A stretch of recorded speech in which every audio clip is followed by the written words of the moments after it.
Ils tuent nos sols, les appauvrit, ils nous créent d'énormes dégâts de santé publique et pourtant, les Béninois, que dis-je, les Africains, depuis quelques années, l'utilisent de plus en plus. Ils remplissent nos carnivaux, ils voltigent dans l'air et ce sont les sachets plastiques. Et c'est d'eux que nous parlons cette semaine sur votre émission Le Débat. Bienvenue sur votre plateforme, sur votre web TV, Esaü TV en direct depuis le Bénin. La bataille est sans repos et sans répit pour eux. L'un de nos invités est une femme. Elle ne cesse de sensibiliser ses pairs sur la question du développement ou sur les différentes questions de développement. Non, Todouville, Mélanie Glélé-Langanfin, bonjour. Bonjour, ma chérie. Non, Todouville, Mélanie Glélé-Langanfin est la présidente nationale du groupe Femmes Mission de Développement Durable et Démocratie Nyonou à Godié.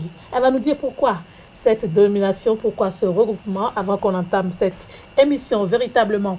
Et à ses côtés, M. Béranger Amoussou, éducateur à l'environnement, chargé de programme à RAD ONG. Bonjour à vous. Bonjour, Mme Léa. Vous allez bien? Je vais très bien, merci. D'accord. Non, Todouville et Mélanie Glélé-Langanfin, pourquoi femme à Godié? Merci, Mme Léa.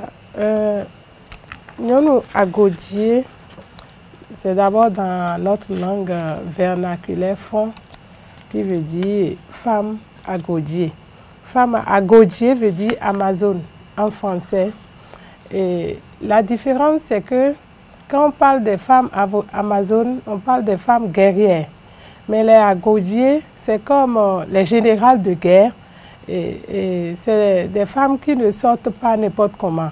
Quand elles sortent, c'est pour revenir avec leur proie. Wow. Non, je pense que votre proie, si je comprends bien, ce sont les questions de développement. Oui. Parce qu'on vous a vu depuis que la loi a été votée, on vous a vu à l'œuvre, on vous a vu continuer la bataille au-delà des pétitions qui ont été faites avant le vote de cette loi interdisant l'utilisation des sachets plastiques, implications et actions de sensibilisation. C'est donc le thème de cette émission. Monsieur Béranger Amoussou, qu'est-ce que RAD ONG fait au Bénin? Alors, RAD ONG, donc intitulé Recherche, Action en développement et environnement. C'est une ONG qui intervient dans la protection de l'environnement ou du développement durable, de façon générale, on va dire, et qui a deux grands champs d'action. Donc d'abord, la sensibilisation, la formation, l'éducation. Donc c'est ça vraiment le côté action. Et nous avons aussi un volet recherche, parce qu'on part du principe, du constat que pour agir efficacement, il faut savoir ce qui se passe, il faut connaître l'état des lieux. Nous intervenons aussi dans la recherche, donc notamment l'étude d'impact, notamment actuellement nous sommes sur un projet d'évaluation de l'état des lieux de l'environnement au Bénin. Bon, voilà. Donc nous sommes beaucoup sur la recherche et nous sommes aussi sur l'éducation, donc la formation, la sensibilisation.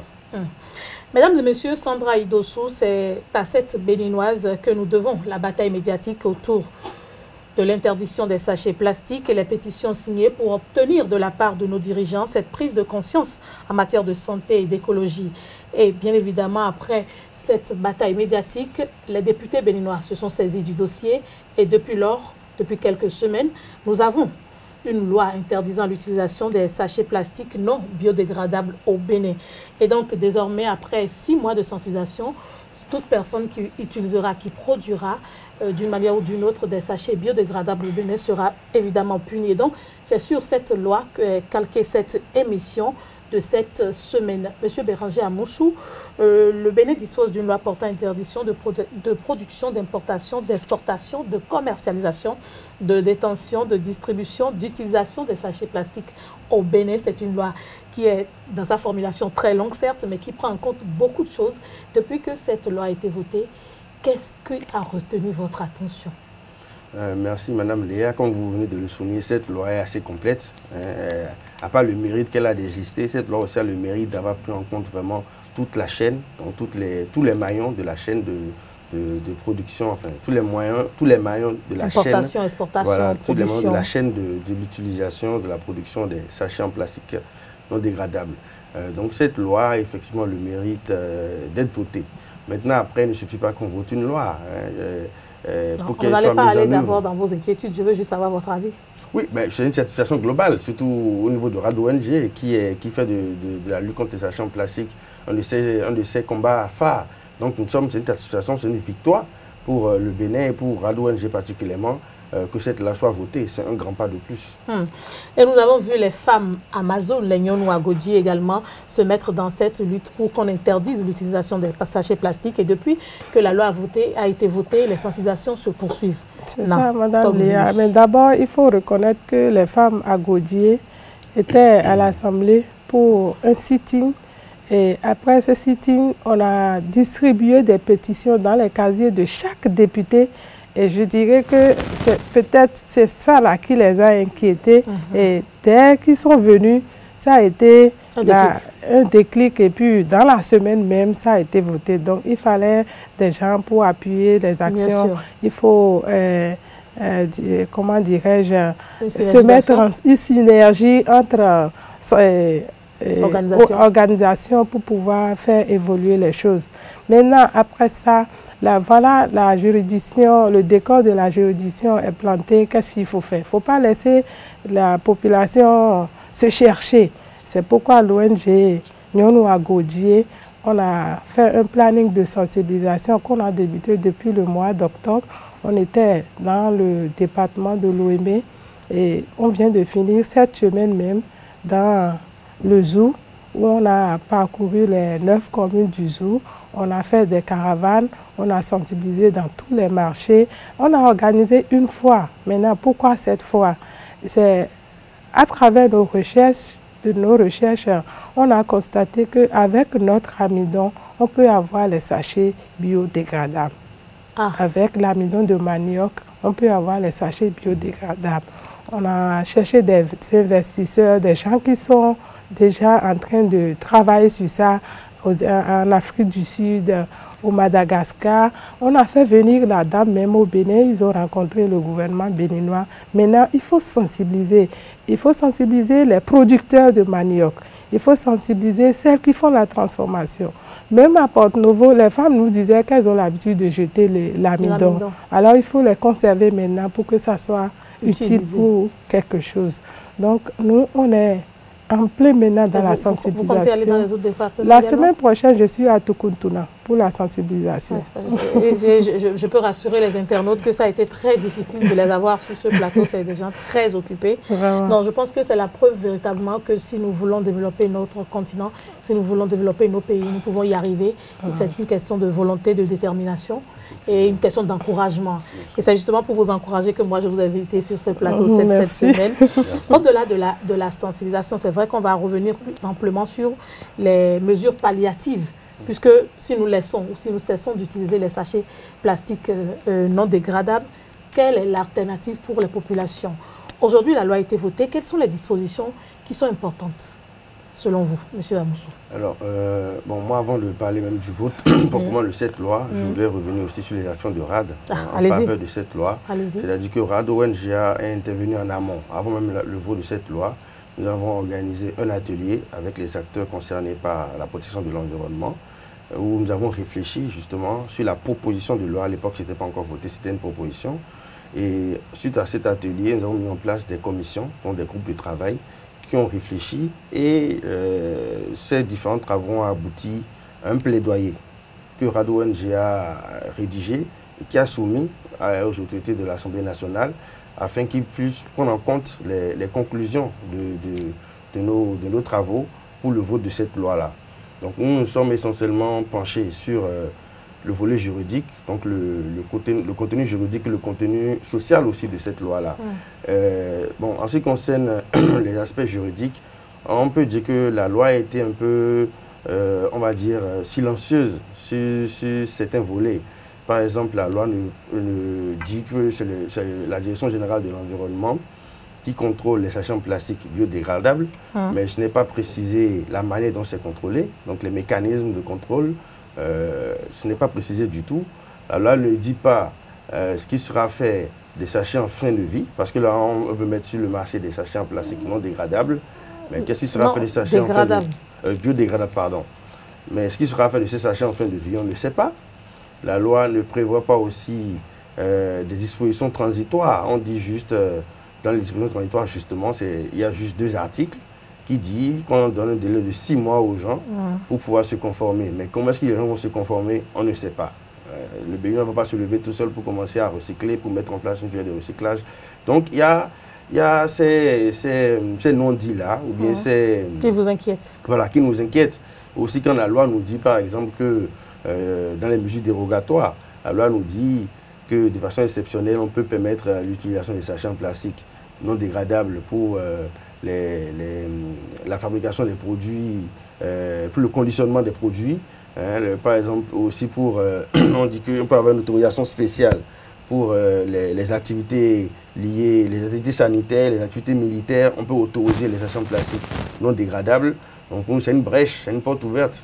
Et il faut bien ficeler, bien cadrer tout ça pour éviter que la loi, que ce ne soit juste une loi de plus ou que l'exception ne devienne la règle. Voilà. Donc nous, on est un peu méfiant sur ces ouvertures-là qui est au niveau de la loi.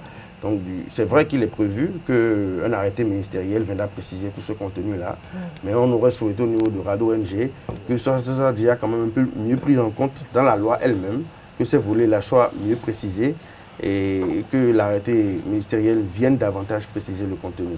Donc, sinon, de façon globale, nous sommes satisfaits du contenu de cette loi-là, enfin, qui a vraiment pris en compte tous les éléments qu'il faut.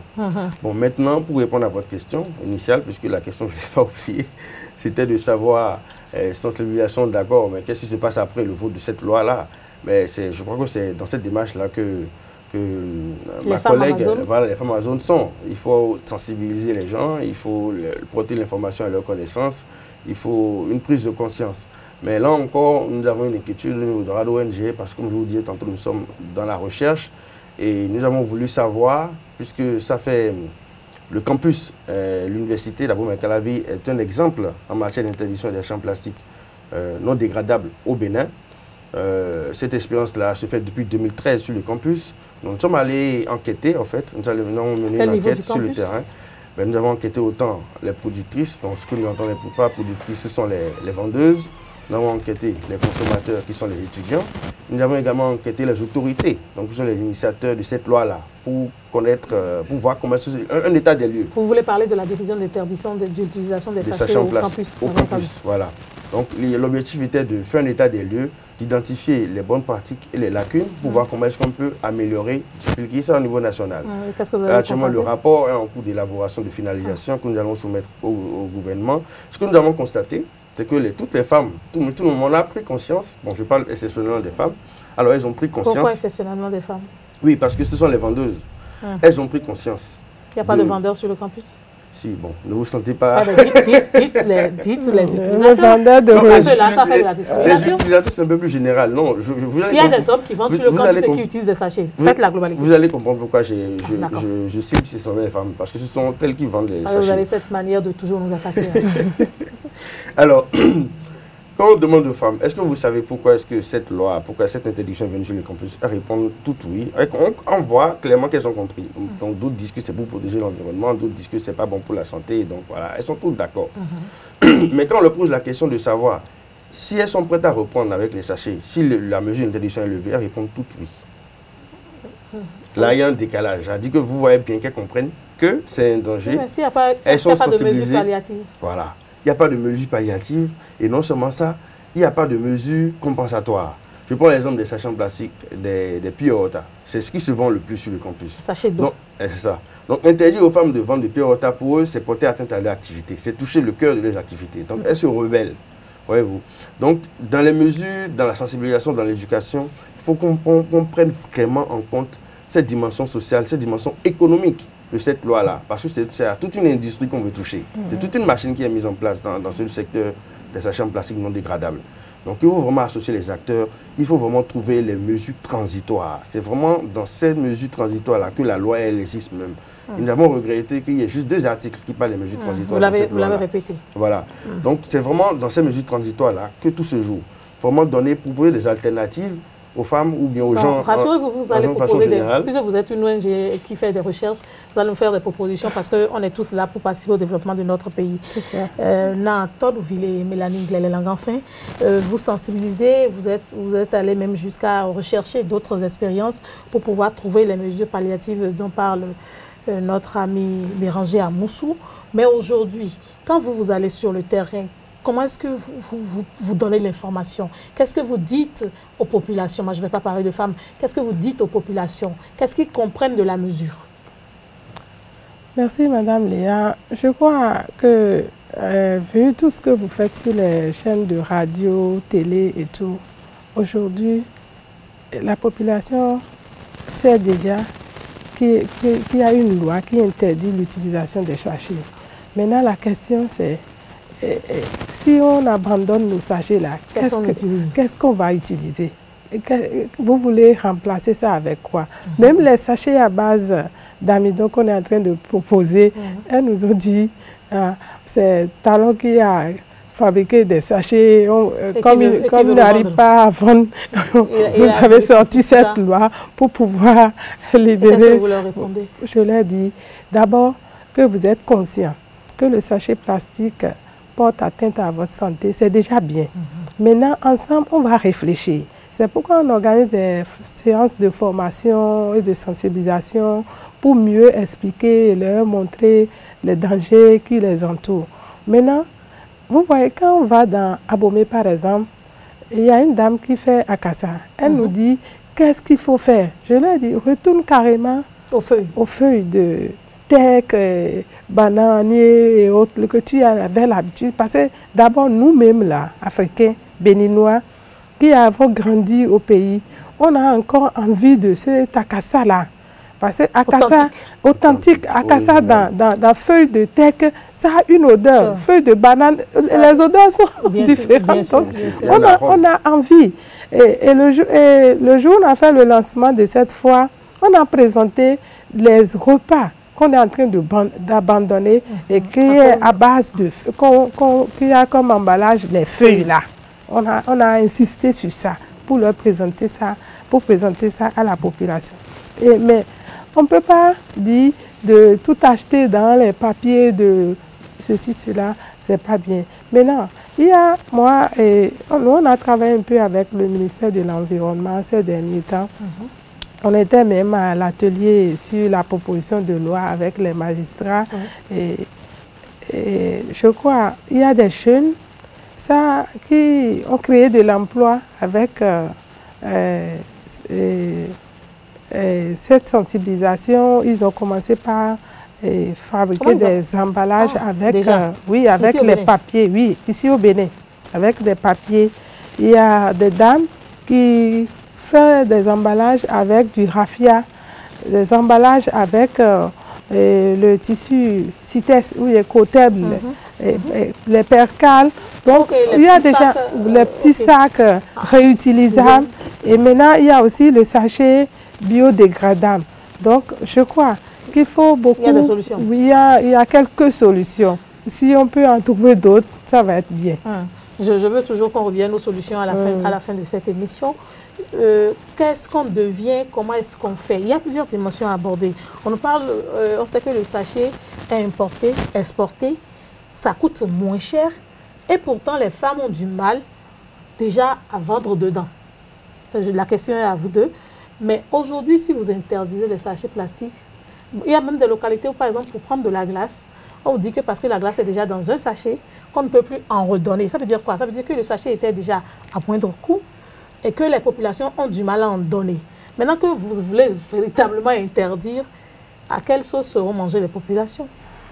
Oui, parce que déjà la cassa, même en pleine ville ici, qui n'est plus dans du sachet, qui désormais se fait dans les feuilles, parce qu'il y en a qui retournent déjà à ça, parce qu'elles savent que quand elles ne veulent pas mettre ça dans des feuilles, les gens ne vont pas acheter.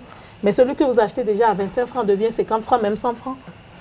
Non, mais ce caractère économique, là, on fait comment? Si on travaille ensemble, si toutes les ONG pouvaient se mettre ensemble et qu'on amène les investisseurs au pays et qui est la matière première, je crois que ça ne va pas coûter cher. Parce que ce qu'ils ont envoyé, les sachets qu'ils ont envoyés par le ministère, là, dans le carton, il y a 6 000 et c'est vendu à 25 000 francs, quelque chose du genre, je crois. Ce qu'on nous a donné à distribuer là.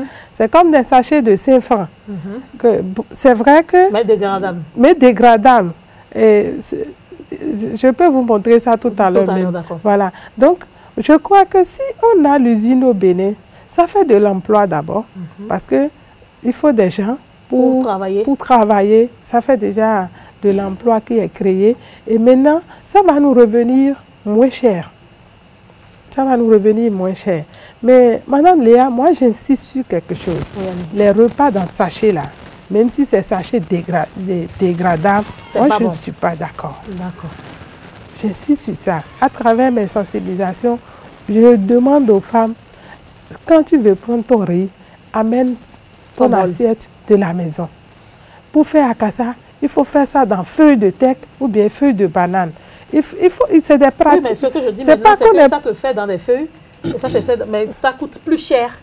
Quand ça se fait dans des... La reste le même, mais le prix augmente. Dans les feuilles? Oui, oui, oui. Les feuilles de teck, là. En pleine ville, ici, oui. Non, mais c'est parce que on nous a donné l'habitude des sachets. Et quand tu réclames les feuilles, c'est comme si tu l'envoies dans les villages chercher des feuilles et tout ça. C'est pas facile, monsieur Amoussou, que c'est pas facile. Oui, mais c'est pourquoi... C'est pas facile, ça va... C'est pourquoi aujourd'hui, ce n'est pas seulement la sensibilisation pour qu'on abandonne les sachets seuls. Comme le dit monsieur Amoussou, il faut aller loin. Il faut aller loin. Parce que notre environnement même est pollué. Les gens ne plantent plus d'arbres. Et parce que quand vous ne plantez pas... Partout, quand vous jetez un coup d'œil, c'est les sachets. Oui, quand vous ne plantez pas, où est-ce que vous allez trouver les feuilles? Tu vas voir sur les objectifs de l'ONG, j'ai mis la promotion de l'agriculture. Et là, on est en train de crier, mais quand on parle du sachet, on leur demande en même temps, parce qu'un pays qui ne produit pas, où tout le monde est devenu consommateur, nous on ne fait qu'acheter. Le riz, c'est la Chine. Bientôt le gari même va nous venir d'ailleurs. Donc, si vous ne produisez pas, où est-ce que vous allez trouver les feuilles? Si personne ne plante d'arbres, où est-ce qu'on va trouver les feuilles? On ne peut pas en trouver. C'est de bonne guerre, voilà, c'est ça. Bon, je suis complètement d'accord avec vous parce que, bon, déjà l'idée, c'est pas, je pense que l'objectif, ce n'est pas de faire disparaître les sachets parce que dans tous les cas, c'est impossible. On est obligé d'utiliser les sachets, mais c'est de les remplacer par des sachets biodégradables. Donc, une fois de plus, et là, c'est là que je rejoins ma collègue, il faut mettre en place une industrie, c'est d'ailleurs prévu dans la loi, ils ont prévu, ils ont parlé un peu des sociétés, des usines de production des en plastique biodégradables. Donc il faut produire localement, ça va créer de la main-d'œuvre, comme vous dites, donc de l'emploi, et ça va aussi avoir une conséquence sur le coût des sachets. Donc il faut être dans cette démarche-là. Maintenant, là où je n'ai pas besoin de sachets, je ne suis pas obligé d'utiliser des sachets. Hein. On peut acheter des choses en vrac. On peut aller au marché avec le panier. On peut aller au marché avec le sac en tissu. Oui, mais dans le cas où vous ne prévoyez pas d'acheter quelque chose et qu'en cours de route, vous avez envie d'acheter, vous faites comment? Ah bon, là c'est une exception. Ah non, cette exception nous arrive au quotidien, parce que de cette fois, vous sortez de chez vous, vous amenez de la nourriture, mais en cours de route, vous avez envie d'acheter quelque chose. Mais dans ce cas, promenez-vous avec votre sac, comme vous avez fait. Il faut éduquer la population sur ça. Promenez-vous avec votre sac, si c'est une moto, vous mettez... Mais qu'est-ce qu'on fait de ces bonnes dames qui nous vendent nos produits locaux très chèrement parce qu'il n'y a pas les feuilles? Le bio, c'est le coût du bio, justement. Le bio est toujours relativement plus cher que le produit industriel. Bon, c'est le constat. Une couche de poulet déjà bien conditionnée que tu achètes dans un supermarché, c'est forcément moins cher que le poulet bio que tu vas acheter au marché. Donc, c'est le prix à payer. Si tu veux manger sain, tu es obligé de mettre un peu plus de sous. Maintenant, si on arrive à mettre une politique de développement du bio, de promotion du bio, ça va agir forcément sur les coûts. Donc, d'où l'intérêt d'aller vers l'agriculture, notamment biologique. J'attends toujours que Mme Glélé Langafin nous montre un sachet biodégradable parce que moi, je me dis, quand on dit sachet dégradable, sachet bio non dégradable, toujours est-il qu'il y a le mot sachet qui fait chacha, comme le mot dans mes oreilles à moi. Oui, parce que je me dis, c'est quoi finalement la différence? Il y a une différence. Parce que j'ai un souci aussi. Quand vous achetez des produits secs, vous pouvez les transporter dans des papiers emballages facilement. Mais quand vous achetez par exemple de la viande, du poisson frais, des légumes, il y a de l'eau dessus, vous transportez ça toujours dans des sachets biodégradables. Pas vos sachets. Dans les sachets biodégradables, ça peut contenir ou bien ça va se mouiller, non, va se déchirer. Ça va contenir, ça a la même qualité que non, les sachets biodégradables, c'est que dès que vous commencez par l'utiliser, après 3 mois, ça se dégrade. Ah, donc ça tient jusqu'à 3 mois. 3 mois, même plus. Et pendant ce temps, on lave? Vous pouvez laver. On sèche? Oui. Non, je veux comprendre. Non, l'idée c'est que ce sachet-là, contrairement aux sachets classiques qui font 400 à 500 ans avant de se dégrader totalement, le sachet biodégradable a une durée de vie relativement courte. Donc, ce qui fait que tu jettes ou pas, tu sais que ce sachet-là va rapidement se dégrader biologiquement. Donc c'est tout l'intérêt. Donc les sachets, ça va toujours exister. Ça redevient de l'engrais. Voilà, On nous a dit, exactement. vous récupérez, puis vous jetez ça dans les champs, et puis ça nourrit la terre, Bien oui. sûr. Au lieu de détruire la terre, ça nourrit la terre. Ça nourrit Sauf la que les terre. sachets, quand ça s'enfonce, l'eau le Oui, circule. on sait ce que ça rend imperméable. Et Maintenant, après, c'est nous pas, mangeons- c'est pas recommandé non plus de les jeter. Nous Il faut mangeons mettre en n'importe place quoi. justement Oui, une il filière faut de recyclage récupérer. de ces sachets-là. Ah, j'espère que ce Oui, sera et fait. puis, Ouais, c'est ce que les j'évoquais tout à sachets non biodégradables, je crois il y a une ONG qui est en train de les récupérer maintenant. Et ils transforment On savait ça, qu'il y ils avait fabriquent des ONG des qui fabriquaient pavés avec, oui, ça des se pavés fait, avec. effectivement. Ça se fait à Ah bon, je savais qu'il y avait des ONG qui fabriquaient projet des Songhai. des objets d'art. Projet Songhai, ils oui. utilisent Les Donc ça sachets. répond à votre question. des sachets Qu'est-ce pour qui produire. deviendront... Donc on va tous se mettre à recycler nos sachets. Oui, il faut et à commencer les par... convoyer là-bas alors. Oui, bien, bon, c'est une initiative isolée, mais c'est quelque chose qu'on doit effectivement dupliquer au niveau national. Ok. C'est pour Donc, ça. les dans centres le- Songhai existent un peu partout sur le territoire. Exactement. Donc, Il faut appliquer la méthode Songhai. Et il sur faut l'ensemble les du territoire. encourager. Il faut les Bon, encourager. d'accord. encourager. On va aller dans le fond de la loi. Je veux parler plus précisément des interdictions, des punitions. Qu'est-ce que cette loi prévoit? Parce que le Béninois, au-delà de la sensibilisation, il faut le punir pour qu'il prenne conscience. Excusez du peu, hein. Bien Quand sûr. je dis Béninois, c'est l'homme en général. Oui, pourquoi on dit ça que je stigmatise mes concitoyens? Ce n'est pas mon intention. Je veux juste dire que souvent, quand on nous sensibilise et qu'on ne nous punit pas, on ne comprend pas la nécessité ou la portée de la mesure. Qu'est-ce que la loi dit, M. Amoussou? Mais voilà, Ou quels sont les articles de la loi qui punissent? Un mérite de cette loi-là, par exemple, en ce qui concerne la loi, va jusqu'à punir les détenteurs. Rien qu'en étant détenteur, tu es passible d'une peine. Attendez, si on me retrouve avec un sachet? Exactement, détenteur. Tu es puni, enfin, tu es puni d'une amende allant de 100 000 à 5 millions de francs CFA. Déjà? Oui, de 100 000 à 5 millions, rien qu'en étant détenteur. Bon, Donc, attends, si je revends, j'ai du stock. mais justement, tous les détenteurs, ceux qui commercialisent, ceux qui distribuent, ceux qui produisent, les producteurs, au niveau des producteurs, c'est le montant un peu plus élevé. Mais au niveau des détenteurs, de ceux qui commercialisent, Toujours ceux qui dit que c'est élevé, quoi. oui.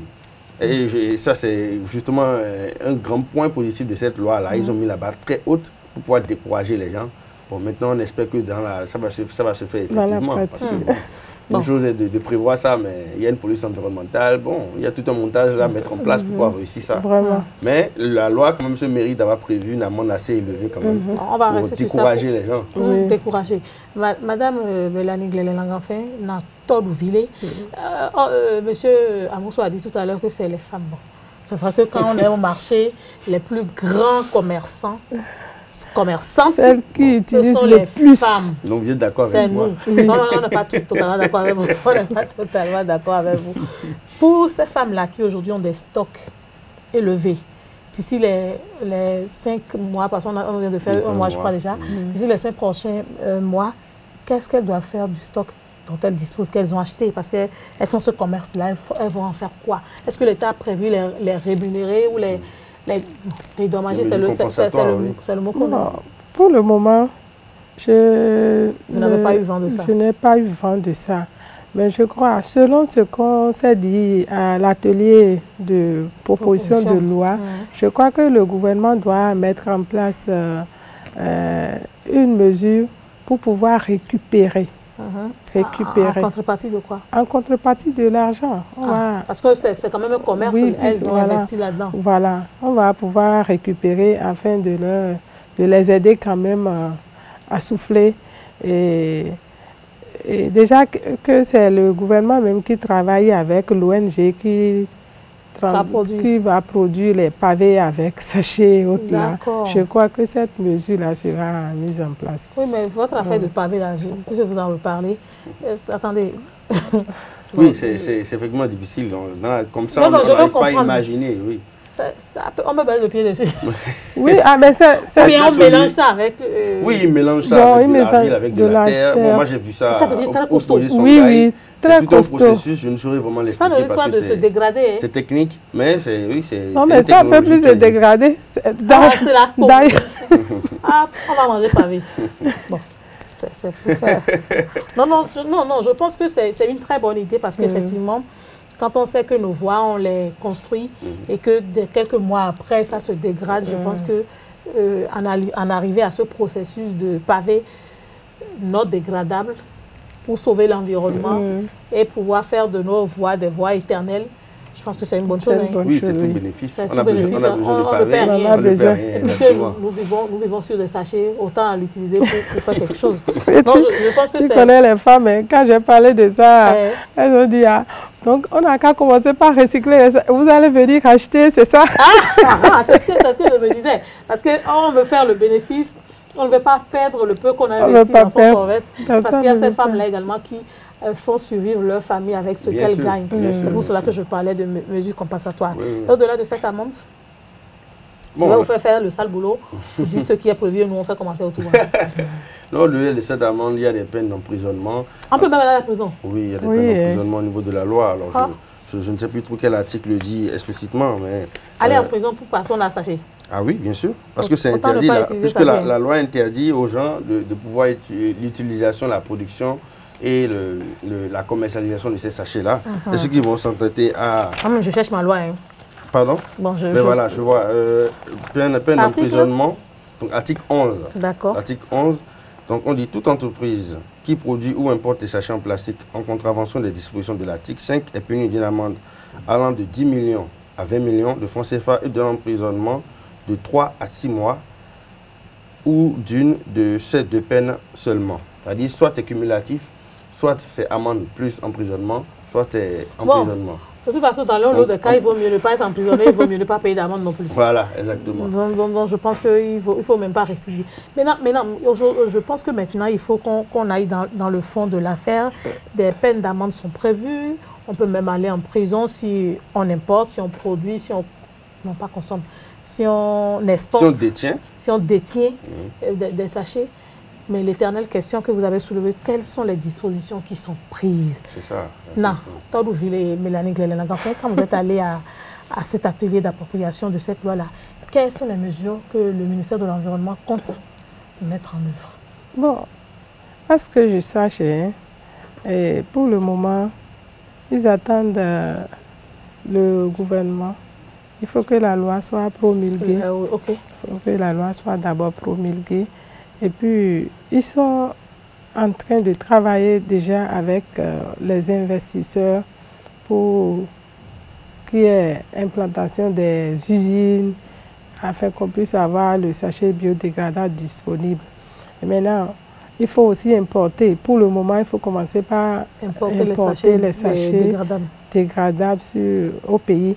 Mais la fois dernière, ils ont appuyé les ONG qui sont déjà en train de faire quelque chose, ceux qui font des emballages à base de papier, celles qui font les sacs avec le raffia, même mon ONG, ils nous ont donné des tables, des chaises, des vidéoprojecteurs pour nous accompagner. Donc je crois que pour un début, ils sont en train de faire quelque chose. Mais tant que... Il reste à faire. Il reste à faire. Rien n'est fait. Donc, je les encourage à prendre en compte toutes les ONG qui sont dans le domaine de la protection de l'environnement pour qu'il y ait un travail consistant sur le terrain. Parce que, vous savez, 6 mois, c'est rien du tout. Ça passe vite. Justement. Et puis, le Béninois qui est à Tchoumi doit savoir que le sachet, l'utilisation des sachets est dorénavant proscrit. Donc, nous, à notre niveau, on est en train de faire quelque chose. On a besoin de l'appui du gouvernement, de toutes les ONG. Ils n'ont qu'à faire quelque chose pour que la sensibilisation puisse porter. Monsieur Béranger Amosso, en tant qu'éducateur en environnement, il faut sensibiliser, il faut conscientiser, il faut qu'on vous accompagne. Mais qu'est-ce que les populations elles-mêmes doivent faire? Bon, les populations elles-mêmes, elles doivent prendre accord sur cette loi-là, considérer que les sachets en plastique, lutter contre les sachets en plastique, ce n'est pas pour les autres, c'est d'abord pour elles-mêmes. En utilisant votre approche de 3 poubelles là, bon, les internautes se rappellent certainement, on a déjà fait une émission sur la protection de l'environnement, vous avez évoqué la question. Oui, l'approche de 3 poubelles, mais aussi cette mesure compensatoire qui consiste à acheter, on va dire, les sachets non dégradables qui existent déjà. Je pense que c'est quelque chose qu'il faut encourager. Ça permet aux gens de leur permettre de rentrer dans leur fonds, mais aussi de leur montrer qu'on n'est pas vraiment là pour les punir, mais qu'on est vraiment là pour une démarche environnementale, une démarche sanitaire. Ça veut dire que les boutiques, les marchés et autres doivent commencer par se pouvoir en sachet dégradable. Oui, c'est ça, exactement. C'est-à-dire que... Mais est-ce que la demande, par rapport à la demande qui va commencer par s'accentuer déjà sur le terrain, ça existe? Comment est-ce qu'il faut... On ne va pas citer de société ici, mais où est-ce qu'on peut trouver ce sachet? Nous sommes à Cotonou, dans une grande ville, mais moi, je vous dis que je ne sais pas où je dois m'en procurer. Bon, moi aussi, j'aurais l'honnêteté de vous dire que je ne sais pas où est-ce qu'on peut trouver ce sachet biodégradable au Bénin. Et c'est là, c'est sur ces questions-là que nous attendons le gouvernement dans les dispositions transitoires. Comment est-ce que les choses se mettent en place? Quelles sont les entreprises qui vont être créées pour mettre en place sur le territoire la production locale? Maintenant, ma collègue a évoqué aussi la question d'association des acteurs. Moi, je pense que c'est un volet très important. C'est un volet clé qu'il faut réellement prendre en compte dans ce dispositif-là. Il ne s'agit pas seulement, je pense que nous, les ONG seuls, nous n'allons pas y arriver. Il faut vraiment associer les acteurs qui sont entièrement concernés par cette loi-là. Je pense par exemple aux douaniers. Hein. Les douaniers, ce sont eux qui font entrer les produits sur le marché. Ils étaient même à l'atelier. C'est des acteurs qu'on doit mettre dans tout le processus. Je pense aussi aux acteurs locaux. Hein. Je pense notamment aux maires. Hein. Les acteurs locaux, c'est les gens qu'on doit associer à cette loi-là. Et c'est le cas par exemple au Rwanda, où dans la loi d'interdiction des sachets en plastique, ils ont expressément cité les douaniers, ils ont cité les acteurs locaux dans ce processus-là de lutte et d'interdiction des sachets en plastique non dégradables. Chez nous, au Bénin, la loi est restée un peu généraliste. Ils ont dit bon, il faut associer tous les acteurs qui sont concernés par la question. Mais les acteurs, cette police environnementale-là, est-ce que l'effectif est suffisant? Bon, déjà là, au niveau de la police environnementale... Parce que déjà la protection en général de l'environnement, on les voit à peine. Hein. C'est ça, c'est ça. Bon, je sais qu'il y a eu dernièrement un nouveau recrutement au niveau du ministère. Ils ont recruté de nouvelles personnes dans le corps, dans la police environnementale. Mais est-ce que le nombre va suffire? C'est une question. L'autre question qui se pose, c'est aussi de savoir le mécanisme. Parce que dans la loi, on voit que des fois, la compétence est répartie entre le ministère de l'Environnement et le ministère du Commerce. On dit pour certaines questions, il faut aller voir le ministère du Commerce, ou d'autres, c'est le ministère de l'Environnement qui donne l'autorisation. Il faut un travail en synergie entre ces ministères. Il faut travailler en synergie. Moi, je pense que ce serait peut-être mieux de mettre en place un comité mixte composé des deux ministères, plutôt que les gens se baladent entre les deux ministères pour pouvoir répondre, avoir l'information, pour pouvoir remplir les critères, les conditions. Donc, il faut vraiment, oui, vraiment, sur cette question de jeu d'acteurs, il faut vraiment associer tout le monde. Hein. C'est encore une opportunité pour nous de mettre en œuvre vraiment la décentralisation qui donne des compétences aux maires en matière de police environnementale, qui donne des compétences aux maires en matière de protection de l'environnement. Les tests existent, c'est l'occasion de mettre en œuvre. Hein. Ce n'est pas seulement l'État central qui va rester en haut prendre les décisions. Il faut associer les acteurs jusqu'au chef quartier. Jusqu'au chef quartier. Et c'est tous ceux-là qui vont nous aider à sensibiliser la population, à les emmener, à avoir l'information déjà, ce qui est important, et aussi à aller vers les mesures transitoires. Parce que si on veut, 6 mois, ça passe vite. Hein. Au bout de 6 mois, on va commencer à... déjà fini. On va rentrer dans la phase répressive, les gens vont rien comprendre, ils vont dire, on ne nous a pas donné le temps. Bon, voilà. Madame Mélanie Glélé-Langanfin, dans Tordou-Villé, c'est très important que je précise cela parce que c'est traditionnel et c'est authentique. C'est culturel, c'est authentique. Voilà. Dans Tordou-Villé, sensibiliser, oui. Accompagner les dirigeants, oui. Mais est-ce que déjà, en tant que citoyen, moi je me rappelle, j'étais très petite certes, mais on ne parlait pas de police environnementale, on parlait de police sanitaire. Et chaque fois qu'on savait que dans le quartier, la police sanitaire venait à la maison voir les conditions, de peur de payer des amendes, toute la maisonnée était propre et hygiénique. Ça commence par là. Est-ce qu'on ne doit pas y revenir? C'est d'abord nous-mêmes. Notre environnement, c'est d'abord nous-mêmes. Je crois qu'on n'a pas besoin d'avoir la police au dos avant d'être propre chez soi. Donc chaque Béninois n'a qu'à mettre dans sa tête qu'il veut un environnement sain et propre. Et surtout les femmes. Oui. Permets-moi quand même. Je suis d'accord. Permets-moi quand même de demander à mes sœurs de choisir la propriété. Je suis d'accord avec vous. Voilà. De choisir un environnement. Voilà, parce que tu vois des femmes qui se lèvent le matin, ne se lavent même pas, mais elles se maquillent déjà et puis elle est présentable, assise dans tout ce désordre-là. Donc il faut que les femmes prennent conscience qu'à partir de maintenant, il faut un environnement sain dans les quartiers. Parce qu'avant, les femmes s'organisaient. Même quand vous rentrez dans... Moi, je pense notre maison familiale, les femmes étaient organisées. On dit, aujourd'hui, c'est cette cour qui va balayer toute la maison. Bien sûr. L'autre jour... L'autre semaine, c'est la cour de telle personne, les femmes qui sont sur cette cour qui vont rendre l'environnement sain. Donc, il faut que les femmes commencent par s'organiser. Vous rentrez dans les cours publics aujourd'hui, quand celle-là s'élève, elle prend le balai, elle fait un rond devant sa chambre et puis c'est fini. Elle a déjà balayé. Les poubelles sont en désordre et tout. Je crois que c'est d'abord nous-mêmes. La population n'a qu'à prendre conscience. Qu'elle prenne conscience elle-même d'abord. Parce que ce n'est même pas, pas seulement quand on voit sachet dans ta main. Ils sont allés au-delà de ça même. Ah, dites. Quand tu es dans ta voiture, tu manges et puis tu jettes quelque chose.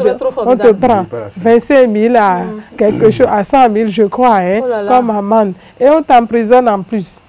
Et on dit, même si c'est de 5 000 à 100 000, et même si c'est un taxi où le client, on arrête le chauffeur et puis le client. Ça, c'est très bon. Vous voyez, donc, c'est une révolution. C'est une révolution que tout le monde doit s'adapter à cela. Et puis ensemble, on va évoluer. Allez au Ghana, il y a une ville très propre. Parce que la population est consciente de ce qui se passe. Et dès lors que vous-même vous prenez conscience, c'est que même si la police vient, vous n'avez pas de problème avec lui. Il va tourner. Et le Béninois, lui, aime tout laisser. Quand la police vient, on va lui glisser un 500 francs pour lui dire « Dido, c'est bon ». Maintenant, aujourd'hui, ce n'est plus ça. Ce n'est plus ça. Ce n'est plus ça. Surtout à l'ère où nous sommes, ce n'est plus un dedo. Il m'a dit il faut mettre quelque chose sur papier. Là. Ça là n'existe plus. Donc, il faut travailler. Chacun que... Il faut travailler à être propre, à respecter les lois de la République. Voilà. Beaucoup d'amendes prévues. Moi, je suis en train de me réjouir depuis que j'ai lu la loi, depuis que j'ai vos explications sur ce plateau, parce que effectivement, quand on est dans des taxis, les chauffeurs même ne donnent pas le bon exemple. Ils mangent n'importe quoi, paf, c'est au travers de la vitre. Et je pense qu'aujourd'hui, si on commence par les arrêter et qu'ils gagnent à peine qu'on reprend tout le jour là, ils vont se retrouver. Ça va créer un changement. Oui, ça va créer un changement.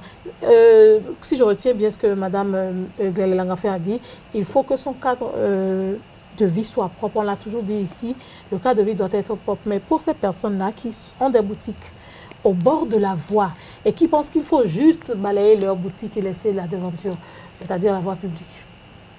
Depuis, avant, ils occupaient l'espace public, mais depuis qu'on les a chassés pour eux, l'espace public n'est plus de leur propriété. Bon, là, c'est encore... Si on trouve sachet devant ces boutiques-là, on les prend aussi, non? Bon, pas automatiquement, parce qu'a priori... Ils ont oublié de le dire, mais... Ça devrait être dedans, parce que devant vous, c'est chez vous. A priori, l'espace public est du ressort de l'État. Ah, l'État, c'est pas vous et nous? Donc, non, l'État, là, je parle de l'État en tant que garant de la propreté. Oui, mais ces personnes qui sont là nous représentent, c'est nous. Donc, vous précisez bien comment votre question. Vous parliez des vendeuses, des boutiques, devant lesquelles on retrouve des sachets qui traînent. Ou les bonnes dames au marché autour desquelles il y a beaucoup de sachets là, qui avec des fois même le balai pas. Hein. Ah oui, mon cher bonne dans la oui, dans ce cas, effectivement, c'est leur responsabilité qui est directement engagée. Ce sont elles qui sont, on va dire, responsables a priori, plus c'est dans leur environnement de travail immédiat. Pardon, j'ai cherché un peu dans la gorge. C'est le temps aussi. C'est dans l'environnement immédiat qu'on retrouve ces sachets-là. Et la solution, c'est la répression, tout simplement. Et je suis d'accord avec vous que tout à l'heure, vous parliez de comment ça se passait avant, ou dès qu'on entend parler de la police sanitaire. Bien sûr, on avait peur de payer les amendes. Tout l'environnement était très propre. Hein. C'est ça, mais cette mesure, elle n'est pas durable. Et l'expérience du campus nous a montré ça. Aujourd'hui, au bout de 5 ans, les sachets ont commencé encore à refaire surface. Réapparaître sur le campus, oui. Parce que les 3 premières années, ça a pris parce qu'il y avait des descentes régulières, les descentes inopinés, la police qui descendait. Pour mener la bataille, il ne faut pas lâcher prise. Exactement, elle a dit, soit on est dans une dynamique de punition, et là on ne lâche pas prise, on fait vraiment des descentes régulières, on est intransigeant, soit on va dans du durable, et dans du durable, c'est aller vers les enfants, tout simplement. Aller vers les enfants, parce que bon, nous on est grands, on a notre manière maintenant de voir les choses, je crois qu'on a ce qu'on nous dit. Nous avons dit, il y a une conception, une manière figée de voir les choses. Et donc, il faut aller vers les enfants. Il faut aller éduquer les enfants avec qui il y a encore moyen de provoquer un réel changement de comportement et de rendre durable la chose. Il faut créer la génération de développement durable, comme on dit. Donc, oui, mais créer la génération de développement durable, c'est encore par les adultes. Puis c'est nous qui allons éduquer ces enfants-là. Aujourd'hui, puisque nous sommes pratiquement à la fin de cette émission, Madame Mélanie Glélé-Langanfin, Nantodouville, qu'est-ce qu'il faut faire? Qu'est-ce que nous devrions faire, nous femmes qui éduquons nos enfants, ou même les hommes qui éduquent la famille en général, pour impacter positivement cette jeunesse? D'abord, un éducateur doit être un exemple. L'exemple doit commencer par nous-mêmes. Si nous-mêmes, en tant que parents, on choisit d'avoir un environnement sain, à force de le faire devant les enfants, ça les amène aussi. On les formate à cela. On les formate à cela et puis ils auront un changement de comportement. Donc, mais l'enfant retient très vite. C'est pourquoi je rejoins mon frère qu'il faut vraiment éduquer les enfants. Et avant d'éduquer les enfants, il faut qu'on s'éduque nous-mêmes, qu'on accepte. Parce que ce n'est plus une éducation, c'est accepter de faire la chose. Il faut qu'on accepte que notre environnement doit être propre et sain.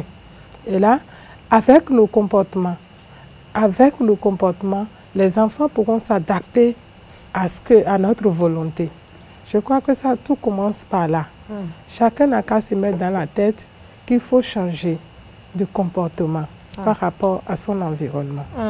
Il faut changer de comportement par rapport à son environnement. Vous parliez tout au début des sachets dégradables à base d'amidon de manioc. Voilà. C'est quoi déjà l'amidon de manioc? Parce que je ne me retrouvais pas.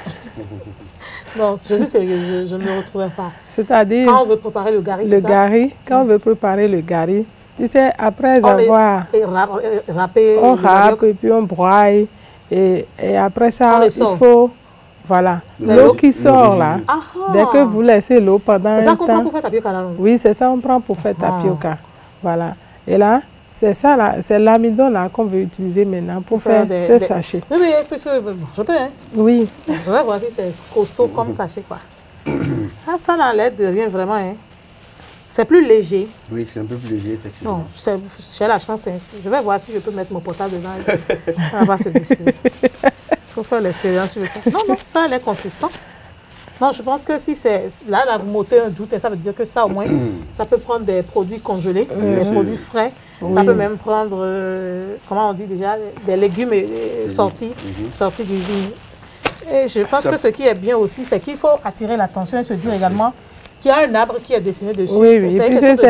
Qu'il faut protéger le ministère de l'Environnement, c'est pourquoi ils sont... le ministère de l'Environnement. Non, en fait, la préoccupation, c'est que je viens de me rappeler que si on doit utiliser les feuilles de nos plantes pour nos repas, c'est qu'il faut reboiser, il faut planter des arbres aussi. Oui, effectivement. Oui, il faut planter. Vous dites ça aux populations? Oui, mais c'est important. Il ne faut pas aller couper les feuilles. C'est important. Tu sais, pour utiliser les feuilles, pour faire des emballages, les feuilles sont à base de bois. Oui, bien sûr. Tu comprends? Donc, il faut planter suffisamment. Il faut planter suffisamment maintenant. Il faut planter suffisamment. Et il faut produire le manioc. Il faut aller à la production, il faut aller à l'agriculture, c'est très important. Il faut aller à l'agriculture. Moi, j'ai déjà vu un sachet biodégradable. Durée de vie 3 mois. 3 mois, ça devient poussière. Après, on peut utiliser pour faire des engrais et enrichir le sol. Le sol, c'est ce que je retiens. Oui. Pour finir. Alors, pour finir, moi, je dirais que je suis donc à travers... Vous attendez l'arrêté? Non, voilà. Vous attendez d'abord la promulgation, ça. Hein. Exactement, il faut que la loi soit promulguée par le ministère. Et les arrêtés qui vont suivre. Mais on est très heureux donc, au niveau de RAD, ou de façon béninoise, particulièrement moi, en tant que béninois, voilà, que le Bénin rejoint la Côte d'Ivoire, le Burkina Faso, l'Afrique du Sud, le Sénégal, donc des pays qui ont déjà mis en place cette législation-là. On espère qu'on va maintenir le cap ainsi. Une chose, comme je le disais tantôt, une chose est de voter la loi, et une autre est de la mettre en œuvre, effectivement. Donc nous allons les accompagner autant qu'on pourra dans la mise en œuvre de cette loi-là et dans les dispositions transitoires, mais ils ont aussi une grande responsabilité, un grand pas à jouer. Et à travers le vote de cette loi-là, le gouvernement a montré déjà son engagement. Donc on ne peut que les encourager. On espère que ces sachets en plastique biodégradables deviendront, un usage commun deviendront une habitude. Une habitude. Qui chasseront les vieilles habitudes. Exactement. On va dire merci aussi aux honorables députés. Non, on y va. Dites, je vous suis. En tout cas, je les félicite. Hein? Vous les remerciez. Je les remercie pour cette loi votée. Et puisque la femme est vecteur de développement, qu'est-ce que vous nous dites à nous, femmes? Oui, je vous demanderai de vous engager. Moi, je m'engage déjà. Hein. Oui. Je vais commencer par utiliser. Je remercie toutes les femmes journalistes qui se sont déjà engagées dans la lutte à nos côtés. Et les hommes aussi. Et je demande aux hommes qui sont déjà dedans à s'engager davantage. Je remercie l'ONG GRAD. On ne se connaissait pas. Mais vous allez tisser les liens. À partir de maintenant, on va fusionner les idées pour que ça aille mieux. Je félicite tous les autres. Il y a aussi ATCO, une ONG qui œuvre aussi pour que cette loi soit une réalité aujourd'hui. On se dit bravo parce que ça a été fait. Et il faut que le peuple s'engage davantage dans l'exécution de cette loi. Je dis bravo aussi à mon gouvernement et surtout à une dame de fer au ministère de l'Environnement, Madame Gauthier, qui a œuvré, qui s'est battue, c'est elle qui va continuer de se battre pour que l'interdiction de l'utilisation des sachets au Bénin soit une réalité. Mesdames et messieurs, on ne va pas oublier Nadou Konou, hein, elle aussi s'est engagée dedans. D'accord. De toute façon, on n'oubliera pas toutes ces personnes qui font la lutte et qui continueront de faire la lutte pour que désormais au Bénin, en Afrique, on ne puisse plus parler d'utilisation de sachets non dégradables qui véritablement a des conséquences très nocives sur notre santé, sur notre environnement. Et si nous voulons laisser un monde futur, un monde meilleur aux générations futures, pardon, il faut véritablement que nous nous y engagions. On peut y arriver, on peut le faire. Si à un moment donné on a accepté d'utiliser des sachets non dégradables, on peut aujourd'hui prendre l'option, faire l'option d'utiliser des sachets biodégradables. Et à défaut d'utiliser des sachets, on peut même refuser d'utiliser ces sachets-là, même si c'est dégradable, et commencer par utiliser nos paniers, nos sacs en coton, nos bols, nos assiettes, pour nous préserver et avoir une meilleure santé. Mais pour qu'on y arrive, il faut qu'aussi nous puissions cultiver nos terres correctement, produire, c'est très important, parce que quand on est habitué à manger du local, de chez soi, on n'a pas forcément besoin d'avoir de ces emballages venus d'ailleurs et autres pour pouvoir les transporter. C'est très important. Changeons nos habitudes, changeons nos comportements pour un monde meilleur.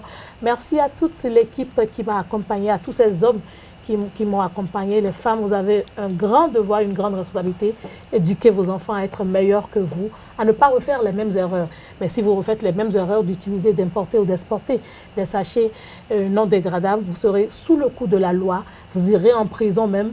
Et si vous jetez n'importe quoi dans la rue et que votre environnement n'est pas propre, vous serez puni. Et je dis souvent que le tribunal de la conscience est plus fort que n'importe quel tribunal. Merci et à la semaine prochaine.